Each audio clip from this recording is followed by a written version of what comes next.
అది కూడా డిస్కస్ చేద్దాం. మళ్ళీ వస్తాను మౌనిక గారు. డాక్టర్ ప్రతిభా లక్ష్మి ఉన్నారు, Telangana medical council member and professor of general medicine. Pratibha Lakshmi గారు, ఆ రైసిన్ చాలా సంచలనం అసలు. అది అటువంటిది ఆముదం నుంచి తయారు చేస్తే ఇంత వందల మందిని చంపాలన్న కుట్ర ఏదైతే ఉందో, అంటే ఎందుకు ఇంత దిగజారారో అని నాకు అనిపిస్తుంది. అసలు ఏంది వందల మందిని చంపితే, ఆ ప్రసాదంలో లేకపోతే తీర్థంలో కలిపి చంపితే గనక ఏం లాభం వస్తుందో, ముక్కు పచ్చలారిన వాళ్ళని, సంబంధం లేని వాళ్ళని చంపితే ఏమొస్తుంది, కానీ అది పాసిబులేనా ఆ రైసిన్ అన్నది యాక్చువల్లీ? నమస్కారం అండి.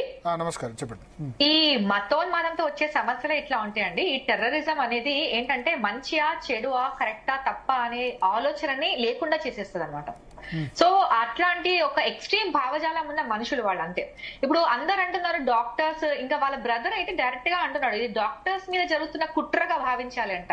సో అతను డాక్టర్ కాబట్టి డాక్టర్స్ కమ్యూనిటీ ఆలోచించడము, లేకపోతే ఇంకేదో కమ్యూనిటీకి సంబంధించిన వాడు కాబట్టి వాళ్ళందరూ అట్లా జనరలైజ్ చేయడం అనేది కరెక్ట్ కాదండి. నా ఉద్దేశం ఏంటంటే ఇట్లాంటి ఎక్స్ట్రీమ్ భావజాలం ఉన్న వాళ్ళకి మంచి చెడు అనే ఆలోచన పూర్తిగా లోపిస్తుంది.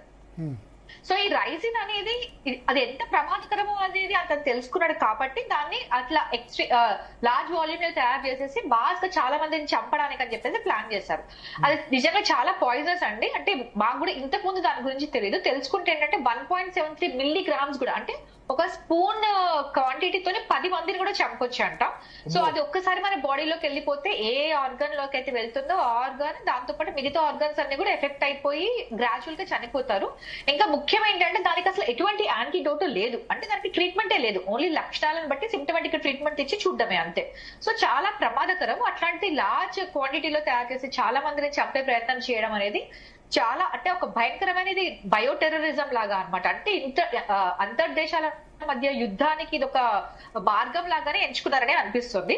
కానీ ఇట్లాంటి సిచ్యువేషన్ లో మనం బేసికల్ గా ఇప్పటికీ కూడా మళ్ళీ అంటే పాలిటిక్స్, కాంగ్రెస్, బీజేపీ అట్లా కాకుండా ఖచ్చితంగా మనం ఇప్పుడు సెక్యూరిటీని ఎట్లా పెంచాలి, ఇలాంటి భావజాలం ఉన్న వాళ్ళని ఎట్లా గుర్తించాలి, వాళ్ళ మీద ఎలాంటి యాక్షన్ తీసుకోవాలి, దీనికి మూలాలు ఏంటి, అలాంటివి ఆలోచించగలిగితే, అంటే ఇప్పుడు మనం మళ్ళీ విడిపోకుండా అందరం కలిసి యునైటెడ్ గా ఏమైనా ఫైట్ చేయగలిగితే మాత్రమే అట్లీస్ట్ ముందు కాలంలో అయినా ఇట్లాంటివి మళ్ళీ రిపీట్ అవ్వకుండా ఉంటే డెఫినెట్ గా ఇప్పుడు కూడా మన సెక్యూరిటీ ఫోర్సెస్ చాలా బలంగా ఉండడం వల్లనే మనం ఐడెంటిఫై చేసామని చాలా అంటే గర్వించాల్సిన విషయమే. కానీ ఇప్పుడు జరిగిన డ్యామేజ్ కూడా ఏం తక్కువ కాదు.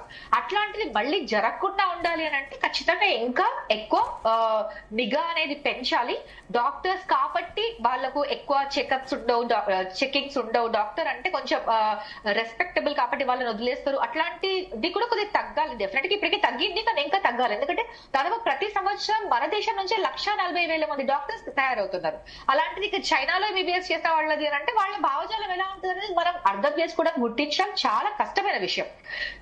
అట్లాగే మహిళలు అని అంటే కొంతవరకు మనం ఎట్లా మహిళలు అంటే కొంచెం ఒక రకమైన గౌరవం ఉంటది. మహిళలు ఇట్లాంటి ఎక్స్ట్రీమ్ భావజాలంతో ఉండదు అని అనుకుంటాం కాబట్టి నిస్సార్ అనే ఒక మహిళ దీన్ని లీడ్ చేసింది.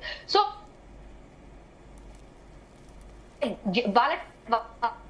వాళ్ళ పాయింట్ ఏంటి అని అంటే వాళ్ళు ఎట్లా అయితే వాళ్ళని ఎక్కువ ఐడెంటిఫై చేయరు, వాళ్ళు ఎలా తప్పించుకోవచ్చు అనే ఒక భావన, అంటే వాళ్ళని సెక్యూరిటీ నుంచి ఎట్లా తప్పించుకోవచ్చు అనేది వాళ్ళ మెయిన్ టార్గెట్ గా ఉండి వాళ్ళు ఇలాంటి పనులు చేసినట్టుగా మనకు అనిపిస్తుంది.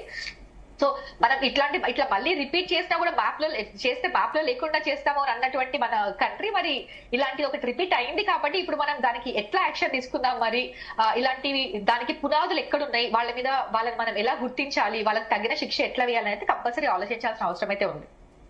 ఓకే. సో చరణ్ కౌశిక్ గారు.